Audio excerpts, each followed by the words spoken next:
Okay, so for this video today, we have been working on the unit circle and discovering the different values. We have discovered that we have four triangles that have a reference of 30-degree angle.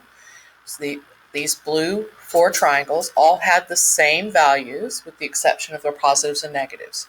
We had four triangles with a 45-degree reference angle. That's my pink on the picture. And we had four triangles with a 60-degree reference angle. And all of our values we have filled in on our unit circle. We have gone through and determined through using opposite over hypotenuse in each of the triangles that the cosine value is the x value in each case. And the sine value is the y value in each case. So notice at the top of my paper that I have written that cosine is x, sine is y, and then we calculated the tangent values and put those outside of each coordinate. So if I was reading this right here, I would say that cosine of 60 degrees is 1/2, the sine of 60 degrees is √3/2, and the tangent of 60 degrees is √3.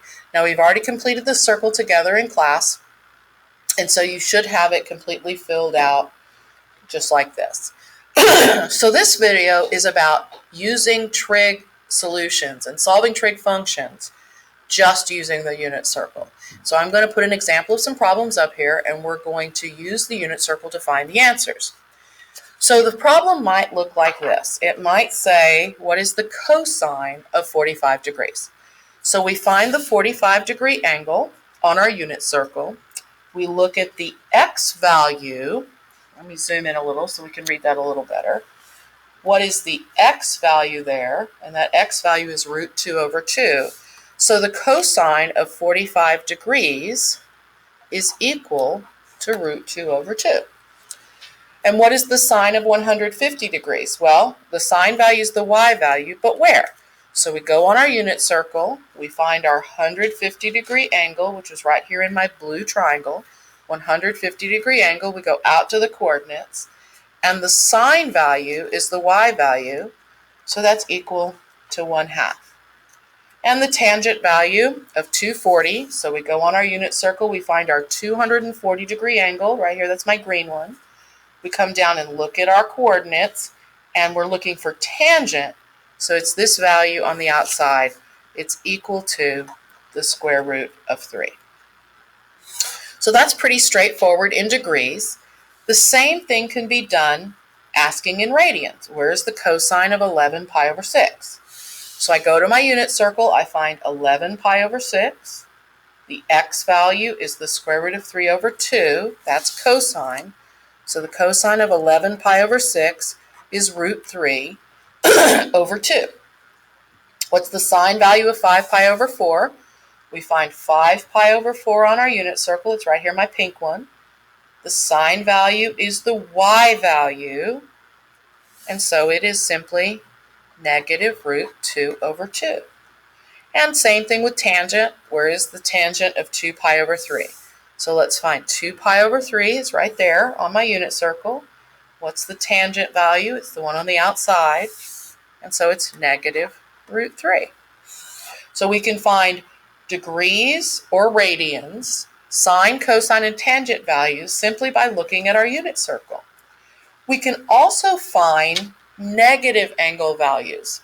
And the way that we do that is we would find, there's two ways you can do that. You can remember that negative values rotated clockwise. So that's going to rotate around the circle like this. And we can either rotate 60 degrees clockwise, or another method is to find 60 degrees. Here's 60 degrees on my unit circle.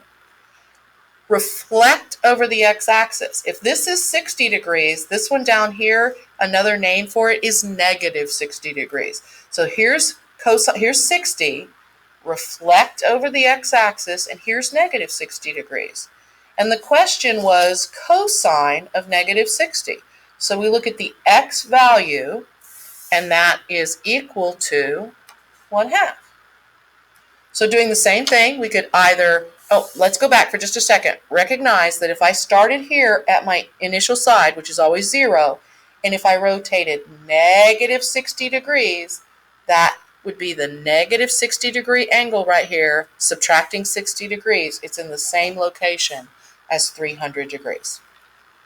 Okay, sine of negative 300, two methods. We can go around the circle 300 degrees clockwise. We could go around the circle 300 degrees, or we can simply find the 300 degree mark, which is right here, follow it up to its inverse across the x-axis, its symmetric line across the x-axis, and this is the sine value we're going to use now, because negative 300 degrees is actually up here where the 60-degree angle is.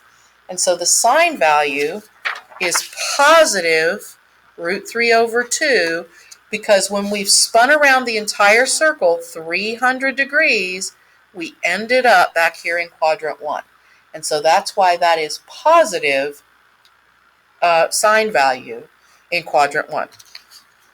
So the last one, negative 2 pi over 3. Well, here's 2 pi over 3. So negative 2 pi over 3 flipped over the x-axis is right here. It's the same values as the 4 pi over 3. And we asked for the tangent. So the tangent's out here. So that would simply be the square root of 3. Watch the video again if you're confused. If not, get started on your homework and good luck.